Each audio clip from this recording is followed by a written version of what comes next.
On a pivoté 2 ans. Après avoir créé My Photo Agency, ça a été rapide. Nous, pareil, ça c'était une des grandes convictions.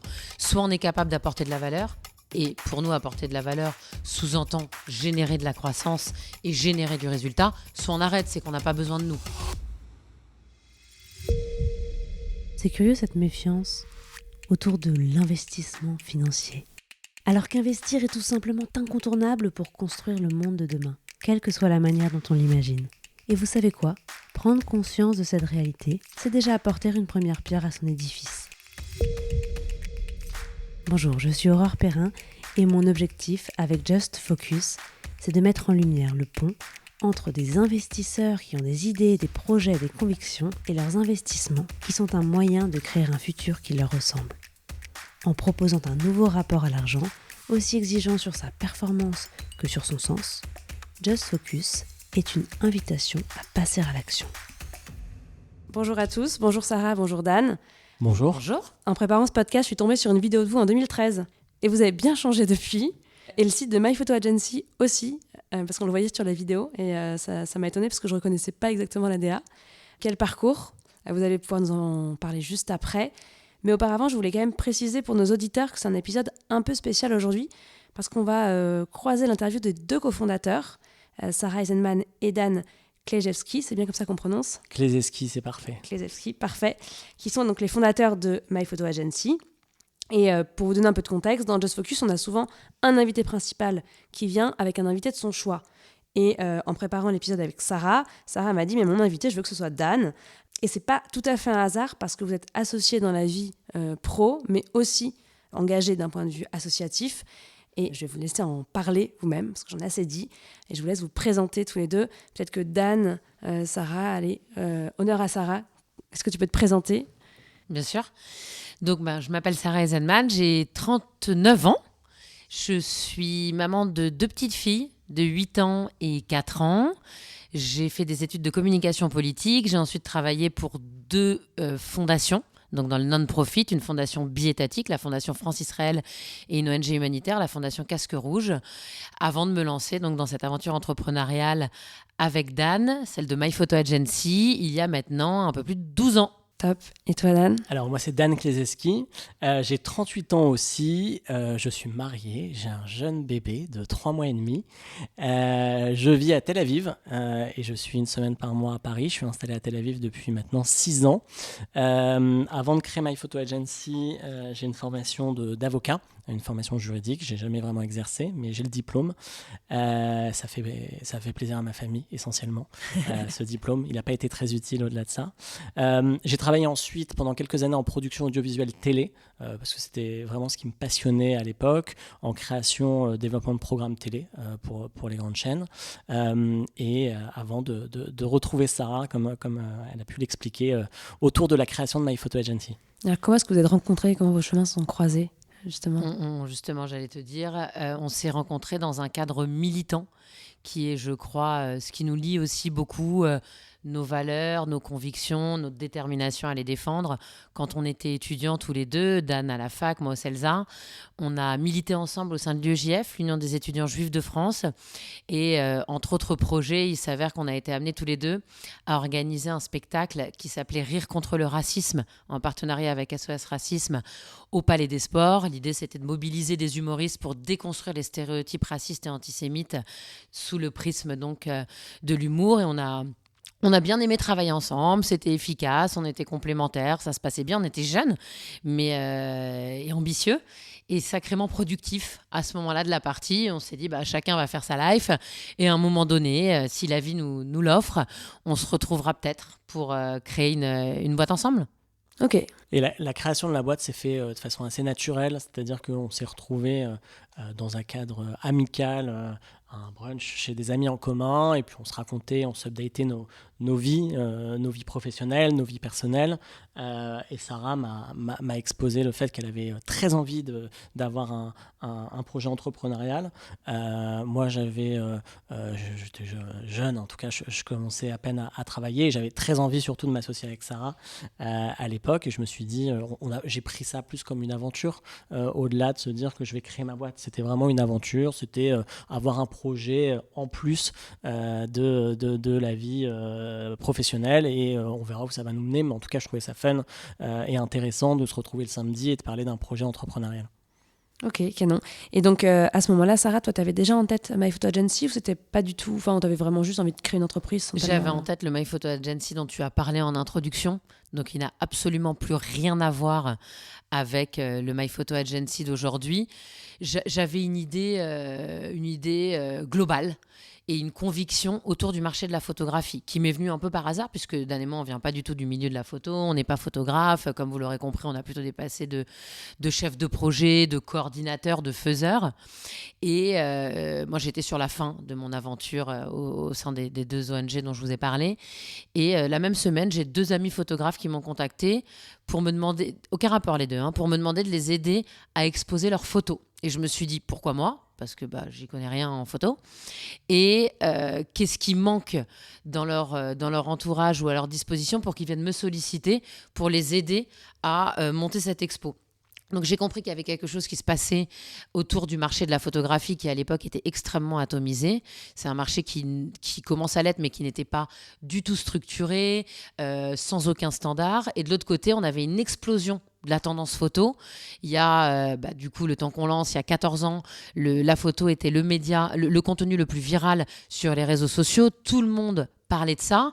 Et à contrario, de façon professionnelle, ça bougeait pas du tout. On était encore sur des shootings photos à la papa, avec des rémunérations à la papa, avec des modes de production très à l'ancienne, donc qui manquaient clairement d'efficacité, de productivité. Et donc la demande du digital en matière de contenu photo ne rencontrait absolument pas une offre des photographes qui était beaucoup plus orientée print. Okay, c'était ça le sujet de l'époque. Et nous, on s'était plus dirigé vers... une nébuleuse artistique, on va dire, en se disant explosion de la tendance photo. Essayons de découvrir le JR de demain. C'est ce qu'on faisait à l'époque. Tu peux peut-être raconter. Et après, on s'est dit qu'il fallait gagner de l'argent.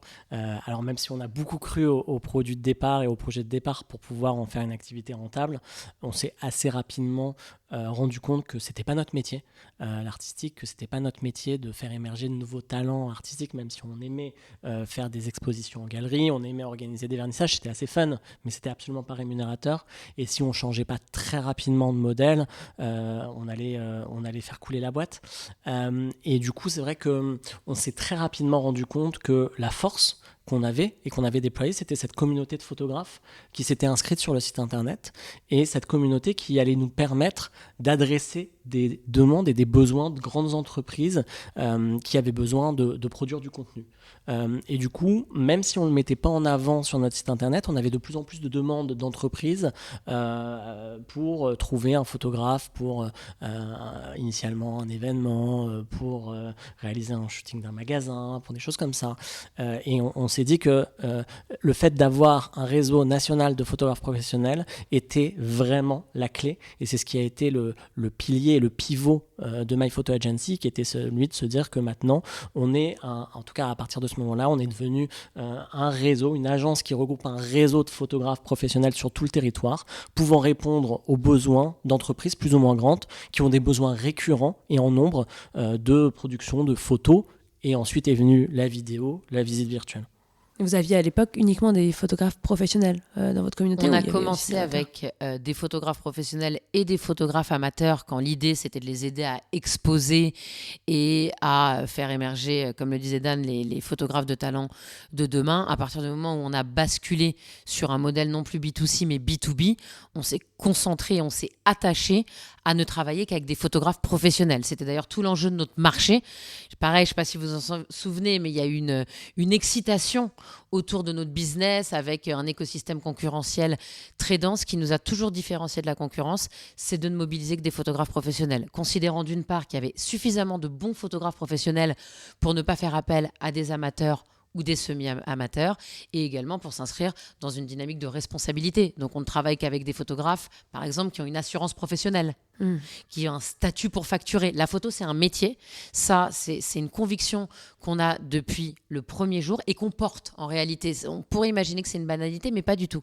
C'est poser la question très forte à un moment donné de savoir si finalement tout le monde n'était pas capable de faire de la photo, est-ce qu'il fallait confier ça qu'à des photographes professionnels?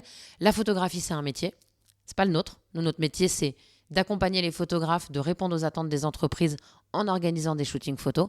Et donc, on ne travaille qu'avec des photographes dont c'est la profession. Et on s'est vite rendu compte aussi qu'il y a des bons photographes professionnels sur tout le territoire. Et on n'a pas besoin de faire appel à une personne qui est assistant médical le matin et qui a un appareil photo pour pouvoir répondre à un shooting photo au fin fond d'une région française. C'est-à-dire qu'on a réussi à développer un maillage extrêmement puissant de photographes extrêmement expérimentés, extrêmement volontaires pour développer et poursuivre leur carrière, parce que on apporte dans certaines régions, grâce à des contrats nationaux, du travail à des photographes en local qui n'auraient pas pu espérer pouvoir travailler pour cette chaîne d'hôtels, pour cette chaîne de magasins, parce que de façon indépendante, ils pouvaient pas avoir ces opportunités-là. Et on est assez fiers aujourd'hui dans le contexte actuel qu'on connaît sur plein d'aspects, environnemental ou autres, de se dire qu'on va faire travailler le photographe local qui va faire un shooting photo à 10 minutes de chez lui et pouvoir permettre le maintien. Alors, à notre niveau, c'est pas à notre niveau où on va pas les faire vivre nous uniquement, mais en tout état de cause, on a des photographes avec lesquels on travaille depuis 12 ans maintenant, qu'on accompagne, qui nous accompagnent, qui ont grandi avec nous, et c'est vrai que c'est une vraie fierté de pouvoir. On aime beaucoup quand on se déplace à titre personnel ou professionnel. Quand on est dans une ville, on dit souvent est-ce que on va regarder tous nos photographes avec lesquels on travaille régulièrement pour les rencontrer, parce que c'est génial de se dire que où qu'on aille en France, il y a des photographes à proximité avec lesquels on travaille. C'est super intéressant. Et je crois qu'une des grosses forces de votre business model, c'était justement d'accompagner des chaînes qui ont des ancrages locaux. Hein. C'est ça, à quel moment vous avez réussi à parler à ce type de gros organismes, des grosses chaînes? Très rapidement, en réalité, puisque donc on a pivoté 2 ans après avoir créé My Photo Agency. Ça a été rapide. Nous, pareil, ça c'était une des grandes convictions. Soit on est capable d'apporter de la valeur, et pour nous, apporter de la valeur sous-entend générer de la croissance et générer du résultat. Soit on arrête, c'est qu'on n'a pas besoin de nous.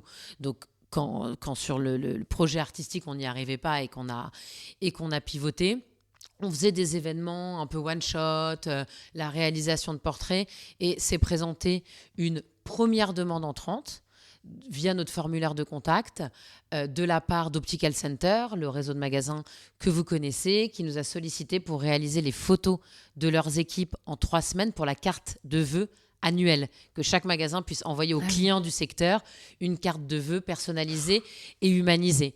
Et Optical Center avait perçu la valeur de notre réseau. On était les seuls en France à être capables de mobiliser des photographes professionnels en région. On a assuré, à l'époque, c'est Dan et moi. Ensuite, on a BNB Hotel qui, pareil, nous a sollicité de mémoire pour une 20aine d'hôtels. Et de fil en aiguille, les prestations se sont multipliées jusqu'à ce que l'immobilier arrive. Et l'immobilier, c'est ce qui a été le vrai tournant et la vraie automatisation du modèle, qui va avec aussi la création d'outils digitaux, une plateforme aujourd'hui qui est extrêmement performante, permettant de fluidifier les échanges entre nos clients et les photographes, avec des échanges de flux d'informations pour les lieux de shooting, pour réceptionner les livrables, etc. Et ça a été le lancement de la collaboration avec Foncia, donc les réseaux d'agences immobilières dans toute la France, avec un contrat initial pour réaliser plus de 3000 reportages photos. Et on s'est vite rendu compte que ces 3000 avaient été sous-estimés, puisqu'on a rapidement augmenté les volumes pour faire aujourd'hui plus de 8000 reportages photos par an pour Foncia, dans un contrat qu'on a on travaille avec Foncia depuis au moins 7 ans. Et du coup, ça a été un vrai changement, un vrai pivot qui fait qu'on s'est dit qu'il y avait vraiment un modèle à aller creuser.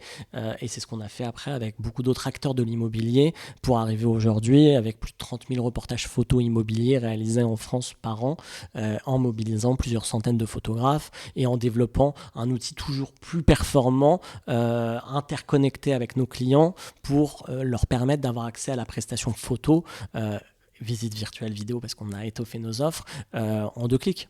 Aujourd'hui, on est vraiment un guichet unique de centralisation des commandes de reportages en tout genre pour ces sociétés qui ont besoin de produire tout le temps, partout. On parlait donc avec Optical Center du retail, avec B&B Hotel de l'hôtellerie, avec Foncia de l'immobilier. C'est presque infini, et on a une profondeur de marché très importante. Je vous parlais à titre d'exemple de l'affichage publicitaire. Nous, on va shooter chaque semaine les campagnes diffusées sur les panneaux JC Deco et Claire Chanel pour que ces afficheurs puissent justifier de la diffusion et montrer à quel point ça a été performant, etc. Mais c'est à l'infini. En marque employeur, où on réalise des centaines d'interviews chaque année pour le Figaro Classified, pour les réseaux sociaux, où on va produire des natures mortes. En culinaire, le culinaire qui est aussi une grosse verticale. On travaille pour Zen Chef. Chaque jour, on shoot les plats des restaurateurs partenaires de Zen Chef pour qu'ils aient une vitrine digitale homogène et professionnel. Donc notre force, c'est ce réseau de photographes.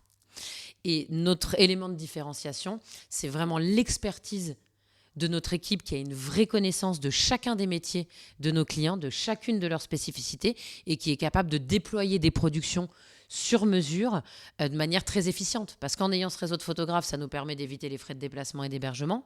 En digitalisant la chaîne de production avec la web application dont parlait Dan qui permet à nos clients de commander les reportages en ligne, aux photographes de les planifier en ligne, de livrer leurs photos en ligne. Les clients reçoivent les photos, on gagne du temps et donc on gagne de l'argent. On est capable d'être plus agressif en termes de tarifs puisque le temps homme de nos équipes est moins conséquent. Et par ailleurs, on facilite la vie des photographes à qui naturellement, on va chercher des missions, mais pas que. On fait aussi le job de la facturation. On les aide à disposer d'outils de planification, d'organisation, etc. Donc, je crois que c'est un partenariat tripartite très win-win. Pour nos clients, ils peuvent produire plus et donc enrichir essentiellement leur vitrine digitale, mais pas que, parce qu'on fait aussi des photos qui sont utilisées, je pense à la Fondation du patrimoine, par exemple, le loto du patrimoine de Stéphane Bern. Chaque année, on shoot des édifices éligibles à la rénovation et les photos sont utilisées sur les tickets du loto du patrimoine. La revue Le Chef, pour qui on fait les couvertures. On a fait une campagne de pub pour la Monnaie de Paris, mais c'est quand même essentiellement du digital. Donc, nos clients peuvent produire plus. Nos photographes travaillent plus, mais ont surtout plus de récurrence. Donc, la presque garantie, sans que ce soit contractuel naturellement, puisque ce sont que des freelances, mais la garantie d'avoir chaque mois des revenus assez réguliers, ça se joue avec les saisons. En septembre-octobre, c'est la photo scolaire. En juin-juillet, c'est la photo d'architecture des programmes livrés. Enfin, vous voyez, il y a quand même cette récurrence. Et pour nous, évidemment, on a plus de clients, plus de shooting et donc une croissance et une rentabilité plus accrue. Et qui est-ce qui est garant de la qualité du produit fini ? C'est le photographe ou vous intervenez sur la partie post-prod C'est le photographe qui intervient sur la partie post-prod parce qu'on considère que pour qu'il soit bien investi dans la prise de vue, c'est important qu'il puisse aussi produire le livrable final parce que beaucoup de choses se jouent au moment de la prise de vue et du coup les photographes et globalement un vrai photographe professionnel souhaite faire la post-production parce qu'il souhaite délivrer un produit fini. Ça n'empêche que nos équipes en interne opèrent systématiquement un contrôle qualité pour s'assurer un respect assez strict du cahier des charges qu'on a défini avec les clients. Parce que nous, on s'engage globalement au respect du cahier des charges. C'est notre engagement, celui de se dire que on fait intervenir et on peut choisir quel photographe on va faire intervenir sur quel besoin parce qu'on estime être les mieux placés pour pouvoir sélectionner tel ou tel photographe en fonction de la demande, mais on garantit un résultat. Obligation de résultat sur le cahier des charges, donc on opère un contrôle qualité. Et c'est très important d'avoir ça en tête puisque on utilise le digital pour optimiser nos productions, mais on est très attaché à la notion d'agence. On offre un service humanisé avec un accompagnement quotidien de la part de nos chefs de projet, des propositions sur mesure. C'est pas parce que tu es une entreprise qui évolue dans le secteur de la promotion immobilière qu'on va t'adresser les mêmes propositions que tes petits copains du marché. Absolument pas, parce que chacun a des stratégies marketing, comme digital différentes. Donc, on met un maximum de tech et de digital pour être efficace, mais il y a une prestation humaine à la fin, en l'espèce, par rapport à la question que tu posais, sur le contrôle qualité. Tu disais tout à l'heure, Sarah, au début, vous êtes arrivé à un moment où la photo explosait. C'est effectivement un marché qui a eu de cesse d'évoluer ces 15 dernières années. Vous étiez au premier âge pour le voir. Je pense par exemple à ces banques d'images, par exemple, dans un premier temps, qui sont développées, qui étaient beaucoup moins présentes et performantes à l'époque. De mémoire, il y avait quelques banques d'images, mais avec des photos qui étaient réputées pour être très peu qualitatives. Ensuite, on a eu aussi le développement des plateformes de freelance. On a maintenant l'IA qui se développe aussi sur la photo. Comment est-ce que vous avez traversé ces différentes évolutions du marché et aujourd'hui aussi, comment est-ce que vous les abordez ? En gardant le cap. À l'époque, effectivement, il y avait Getty, iStock, etc. C'est toujours très utile pour une certaine typologie d'acteurs, mais je crois qu'à l'ère du marketing local, de la communication locale, où on veut pouvoir adresser chaque cible par rapport à ses attentes, où on segmente, en fait, on est dans une communication de segmentation, notre offre de service a plus que jamais de la valeur. Tout le monde veut avoir sa banque d'images personnalisée. Je vous parlais tout à l'heure de marque employeur, mais on fait de manière très régulière des shootings corporate, des shootings de marque pour des clients qui veulent avoir leur corpus. C'est leur vitrine. Aujourd'hui, tout passe par l'image. Personne ne lit les textes sur les sites internet. Donc, je crois qu'être capable, à un instant T, de pouvoir répondre de façon extrêmement personnalisée aux besoins d'un client, en étant capable aussi d'être réactif et économique, parce que c'est ça l'enjeu. On n'a rien inventé. Tout le monde veut avoir ses photos. C'est évident. Le problème, c'est qu'avant, ce n'était pas accessible. Je crois qu'on a rendu le sujet accessible en ne le bradant pas, en ne le paupérisant pas et en ne l'affaiblissant pas. Et c'est pareil avec l'IA. Là, je vous parlais du passé avec les banques d'images. C'est pareil avec l'IA. Très clairement, nous, on voit aujourd'hui l'IA comme une opportunité. Une opportunité en interne, encore une fois, d'aller plus vite et d'aller plus loin. On parlait du contrôle qualité. Aujourd'hui presque et for sure demain, l'IA sera capable de détecter de manière automatique sur nos photos si un ciel bleu a bien été ajouté, s'il n'y a pas de contre-jour, si les plaques d'immatriculation ont été floutées, si les gens ont bien été filés. Ça nous permet de gagner du temps, par exemple. Avec l'IA, on veut être aussi capable d'apporter des services plus performants à nos clients, savoir par exemple en immobilier quelles sont les photos plébiscitées par le public de telle région versus le public de telle autre région, qui nous permettrait nous d'optimiser nos process et d'optimiser la qualité des livrables. Mais je crois qu'on est le pivot. La photographie, qu'on le veuille ou non, et nombre de nos concurrents ont fait cette erreur et ne sont plus là, la photographie, c'est une prestation humaine. Donc nous, notre job, c'est d'homogénéiser un maximum, d'industrialiser tout ce qui peut l'être. Il n'en demeure pas moins que c'est un être humain qui est derrière son appareil photo, avec sa sensibilité, avec sa créativité, et ça, on le retrouvera.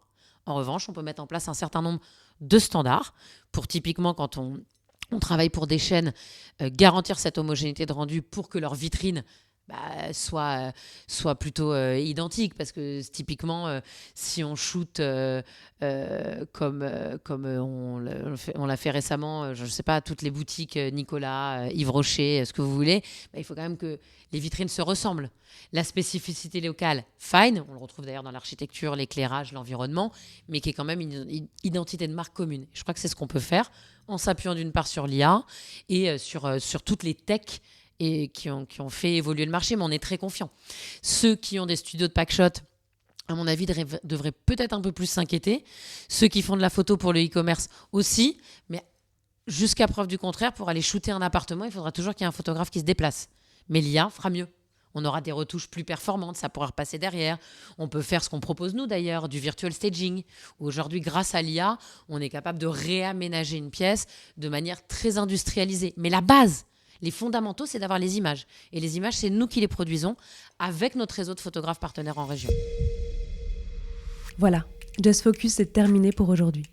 Un grand merci à Sapiens, premier family office digital qui a rendu possible sa réalisation. Si cet épisode vous a plu et que vous souhaitez le soutenir, il existe plusieurs manières de le faire. Parlez-en autour de vous et partagez-le largement sur les réseaux sociaux. Pensez à mettre un commentaire 5 étoiles sur Apple Podcast. Et bien sûr, abonnez-vous pour ne pas manquer les prochains épisodes. Dans le prochain épisode, nous accueillerons Ariane Darmon, cofondatrice du family office digital Sapiens, pour échanger avec Sarah et Dan autour de leurs enjeux financiers.